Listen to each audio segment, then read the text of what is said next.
மதத்தினால் நாம் வேறுபடுகிறோம்,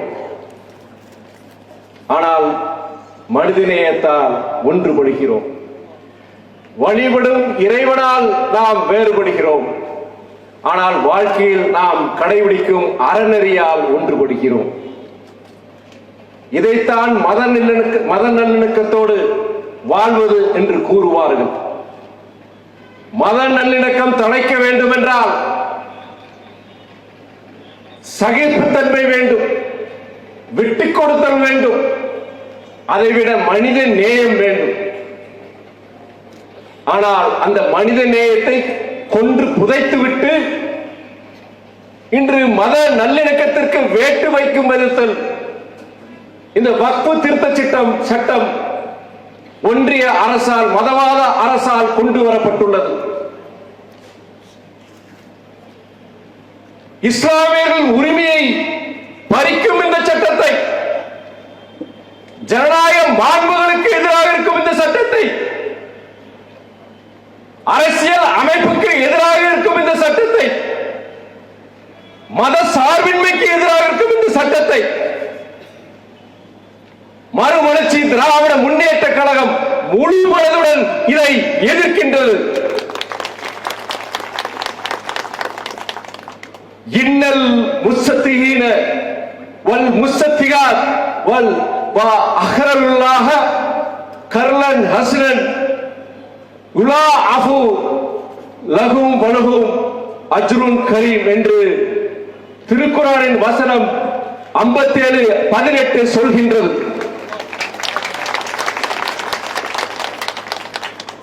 ஏழை எளிய மக்களுக்கு, ஆதரவற்றோருக்கு தொண்டு செய்வது இறைவனுக்கு கடன் கொடுப்பதற்கு சமமானது என்பதுதான் இந்த வசனத்தின் பொருள். திருக்குர்ஆனில் உள்ள எல்லாம் வல்ல இறைவன் அல்லாஹ்வின் இந்த வார்த்தைகளை செயல்படுத்துவதற்கும் இஸ்லாமிய மக்களின் அவர்கள் அந்த இறைபணிகளை மேற்கொள்வதற்கும் தான் இந்த வக்ஃபு சொத்துக்கள் உருவாக்கப்பட்டன. இந்த வக்ஃபு சொத்துக்கள் மூலம் மசூதிகள், மதரசாக்கள்,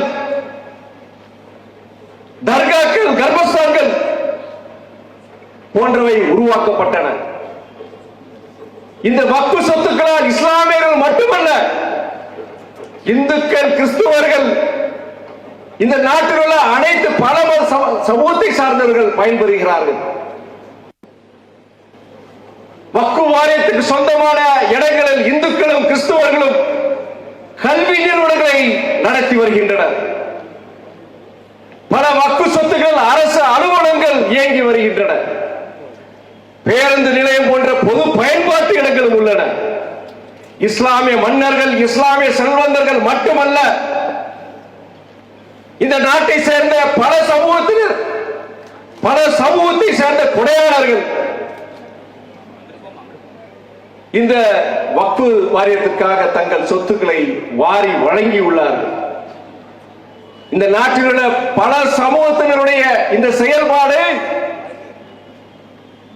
நாட்டில் உள்ள அந்த ஒற்றுமையை, அந்த பன்முகத்தன்மையை இது வெளிக்காட்டுகின்றது. ஆனால் அதே வேளையில் இந்த சூழலில் இந்த வக்ஃபு சொத்துக்களை நிர்வகிக்கும் அந்த வக்ஃபு வாரியத்தின் அதிகாரத்தை பறிக்கும் இந்த சட்டம் இந்த நாட்டின் ஒற்றுமையையும் பன்முகத்தன்மையும் சிதைக்கும் விதத்தில் உள்ளது. அது எப்படி ஆதரிக்க முடியும்? எப்படி, எந்த விதத்தில் நியாயமானது?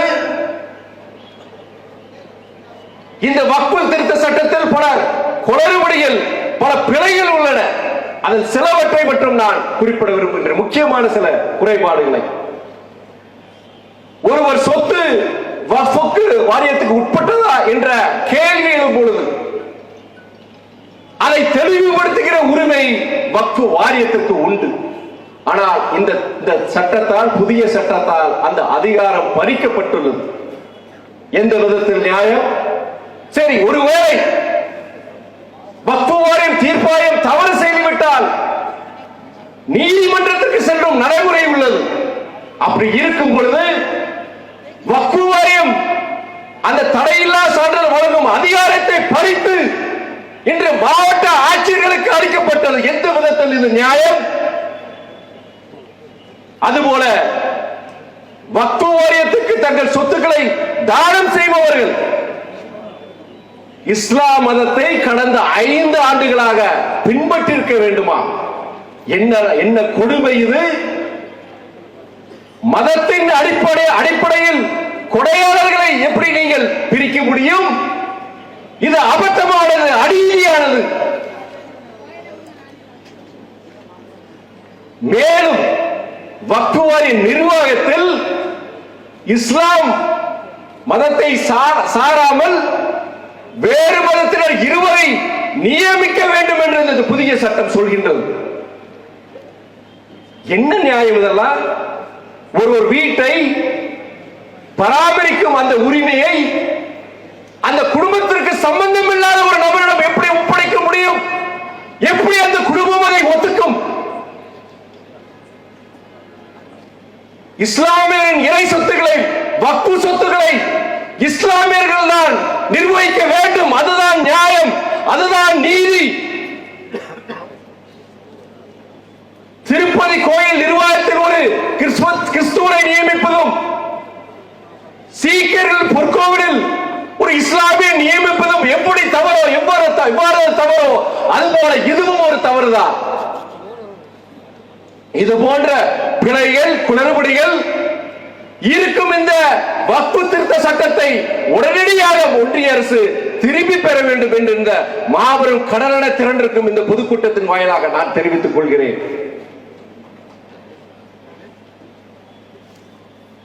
இந்த நம் நாட்டில் உலகத்தில் பின்பற்றப்படுகின்ற அனைத்து மதங்களும் இங்கே பின்பற்றப்படுகின்றன. நம் நாட்டினுடைய தனி சிறப்பு அதுதான். உலகமே நம்மளை பிரமிப்புடன் பார்க்கின்றது. இந்த நாட்டு இத்தனை மதங்களா அப்படின்னு. அதை நம்ம காப்பாற்றணும், அந்த நன்மதிப்பை நம்ம காப்பாற்றணும்ல. உலகிலே இந்தோனேசியாவிற்கு அடுத்தபடியாக அதிகமாக இஸ்லாமியர்கள் வாழும் நாடு இந்திய நாடு. அதை நினைவில் கொள்ள வேண்டும் ஒன்றிய அரசு. அவர்கள் எந்தவித அச்சுறுத்தல் இல்லாமல் நிம்மதியுடன் அவர்கள் வாழ வைப்பது பெரும்பான்மையான இந்துக்கள் கடமை. இந்த நாட்டின் விடுதலைக்காக லட்சக்கணக்கான இஸ்லாமியர்கள் தங்கள் இன்னூர்களை தந்தார்கள்.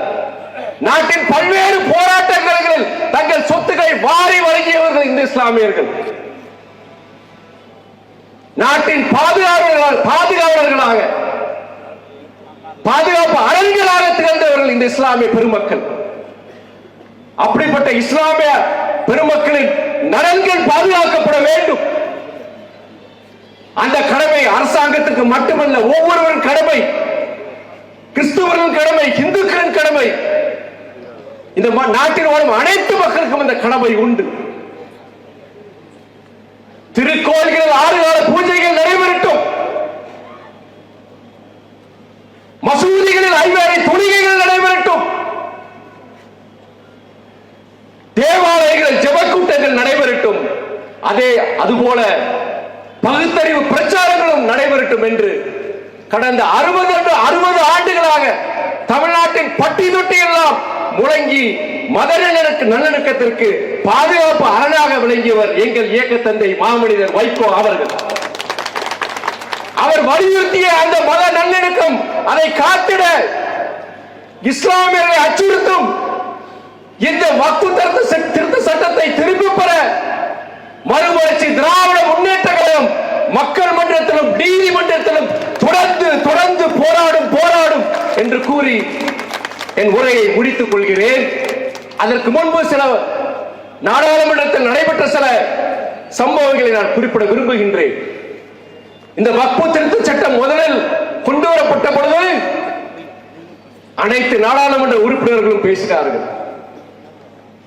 எனக்கும் வாய்ப்பு கிடைக்கும் என்று நான் காத்திருந்த பொழுது வாய்ப்பு மறுக்கப்பட்டது. அப்பொழுது நான் அவைத்தலைவரிடம் சென்று, எனக்கு 1 நிமிடம் கொடுங்கள், என் தமிழ்நாட்டு மக்கள், என் தொகுதி மக்கள், திருச்சி மக்கள், புதுக்கோட்டை மக்கள், நான் இந்த சட்டத்தை எதிர்க்கின்றேன் என்று அவர்கள் தெரிந்து கொள்ள வேண்டும். அதற்கு ஒரு நிமிடம் எனக்கு வாய்ப்பு கொடுங்க என்று சொல்லப்படும். எனக்கு வாய்ப்பு மறுக்கப்பட்டது. மறுபடியும் இந்த சட்டம் அமலுக்கு வரப்போது, வாக்கெடுப்புக்கு வரப்போது ஏப்ரல் 2ஆம் தேதி. நான் பதட்டத்துடன் அவைத்தலைவர் அவரை சென்று அந்த சட்டத்தை கொண்டு வரும்போது எனக்கு வாய்ப்பு மறுக்கப்பட்டுச்சு. இப்போ எனக்கு கண்டிப்பா எனக்கு வேணும்னு சொன்னபோது சரி 2 நிமிஷம் 3 நிமிஷம் கொடுப்போம், நீங்க சிங்கிள் மெம்பர் தானே அப்படின்னு சொன்னாங்க. சரி 2 நிமிஷத்துக்கு 3 நிமிஷம் என்ன சொல்ல முடியும், பேச முடியும்? நான் உடனே ஒரு ஐடியா, எனக்கு 2ஆம் தேதி பிறந்தநாள் கொண்டாடுறது கிடையாது. எங்க தலைவர் வைகோ கொண்டாடுறதுக்கு நானும் கொண்டாடுறது, கட்சிக்காரன் கொண்டாடுறாங்க, அதுக்கு நான் தடை பண்றது கிடையாது. நான் ஒரு நம்ம அன்பு சகோதரர் ராகுல் காந்தி கிட்ட போய், பிரதர் நாளைக்கு எனக்கு பிறந்த நாள், எனக்கு ஒரு பிறந்த நாள் பரிசு உங்ககிட்ட இருந்து வேணும்னு சொல்லும்போது என்ன கேளுங்கன்னு சொன்னார். நான் சொன்னேன், என்னோட இஸ்லாமிய சகோதரருக்காக பேசுறதுக்கு எனக்கு ஒரு 3 நிமிஷம் கொடுங்க, அது போதும். ஏன்னா எங்களை மாதிரி கட்சிகளுக்கு 2 நிமிஷம் 3 நிமிஷம் கொடுக்கறது கிடையாது. சில சமயம் அதுவும் மறுக்கப்படுறது. என்னுடைய இந்த சொல்லனா தப்பா நினைப்பாங்க, அதுக்கு எனக்கு வாய்ப்பு கொடுக்கணும்னு சொல்லும்போது, நல்ல விஷயத்துக்கு தானே கேட்கறீங்க, கண்டிப்பா பொது விஷயத்துக்கு தானே கேட்கறீங்க, எங்களுடைய காங்கிரஸ் இயக்கத்துல இருந்து ஒரு 3 நிமிஷம் உங்களுக்கு கொடுக்குறேன்னு சொன்னாரு. பெருந்தன்மையோட, அவங்களுக்கு பெரிய இயக்கம், அந்த கட்சியில நிறைய பேர் இருக்காங்க, ஒவ்வொரு மாநிலத்திலிருந்து ஒருத்தர் இருக்கிறார், அத்தனை சிறுபான்மையினர் சார்ந்த அத்தனை எம்பிகள் இருக்கிறாங்க, அவங்களுக்கு கூட அது வாய்ப்பு கிடைக்காது.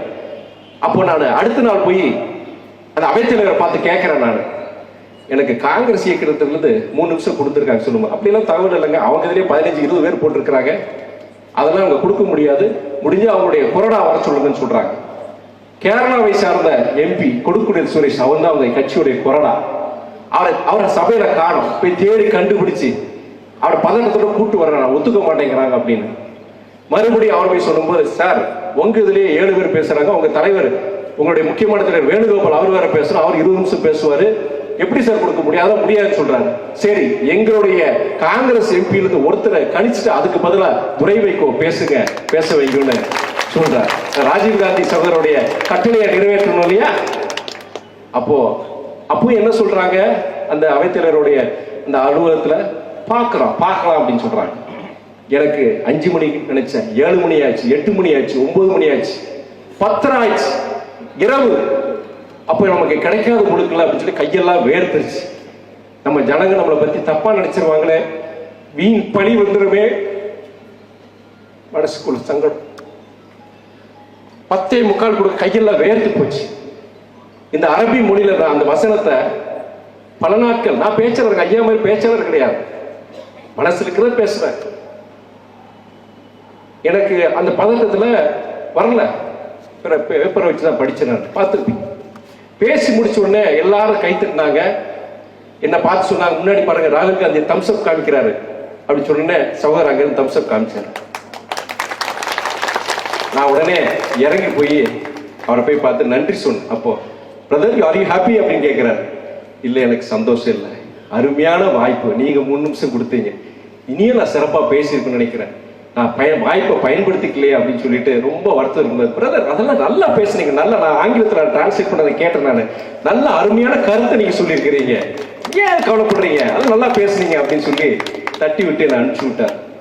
எல்லா நாடாளுமன்றங்களும் நீங்க நல்லா பேசுறீங்க சொல்லும்போது எனக்கு மனசுக்குள்ள ஒரு வேதனை, ஐயோ நான் நிறைய விஷயங்கள் நல்லா பேசியிருக்கோம், பாராட்டியிருக்காங்க, நம்ம இஸ்லாமிய சகோதரருக்காண்டி நல்ல வாய்ப்பை விட்டுட்டுமே அப்படின்னு சொல்லி உள்ளுக்குள்ள ஒரு பெரிய எனக்கு ஒரு சங்கடம். பல நாட்கள் எனக்கு அந்த சங்கடம் இருந்தது. ஆனா எனக்கு இன்னைக்கு புதுக்கோட்டையில போய் பேசினது, நாடாளுமன்றத்தில் பேசினதுதான் எனக்கு ஒரு திருப்தி. அது நானும் சொல்றேன், நான் அரசியலுக்கு விரும்பி வந்தவன் கிடையாது, எங்க கட்சிக்காரங்க ஐயா காண்டி நான் வந்தவன். நான் ஏதோ ஆண்டவன் புண்ணியத்துல ஓடுது, உண்மையா சொல்றேன். அரசியல்ங்கிறது ஒரு நச்சு நிறைந்த உலகம். நான் சில பேர் பார்லிமெண்ட்ல நல்லா பேசுனது பார்த்து உங்க ஐயா மாதிரி பேசுனீங்க அப்படின்னு சொல்லும்போது நான் உன்னே ஒண்ணுதான் நினைச்சுக்குவேன். நான் குருடனுக்கும் பார்வையை கொடுத்தாரு கடவுள், காது கேட்காதவனும் காது கேட்க வச்சாரு, ஊமையும் பேச வச்சாரு, துறவைக்கும் பேச வச்சுட்டாரு அப்படின்னு சொல்லிட்டு எல்லாம் இறைவன் செய்யுது. அதான் நான் சொல்றேன். அந்த நேரத்துல என்னைக்கும் உங்க எம்பி இந்த துறை வைக்கும், உங்களுக்கு என்னைக்கும் முடிஞ்ச வரைக்கும் என்னால எவ்வளவு தூரம் உங்களால செய்ய முடியும். நிறைய கஷ்டங்கள் இருக்கு, நடைமுறை சிக்கல்கள் இருக்கு. ஏன்னா தமிழ்நாடு ஃபுல்லா நான் போக வேண்டியது இருக்கு, அதுவும் போக வேண்டியது, பார்க்க வேண்டியது இருக்கு. முடிஞ்ச வரைக்கும் உங்களுக்கு இஸ்லாமிய சகோதரர்களுக்கு நான் உங்களுக்கு ஏதாவது கேடுனா முதல் ஆளா வந்து உங்களுக்கு நிப்பேன். அது மாத்திரம் நீங்க சொல்லிட்டு என் பேச்சை நிறைவு பெறுகிறேன். நன்றி நன்றி நன்றி. வணக்கம்.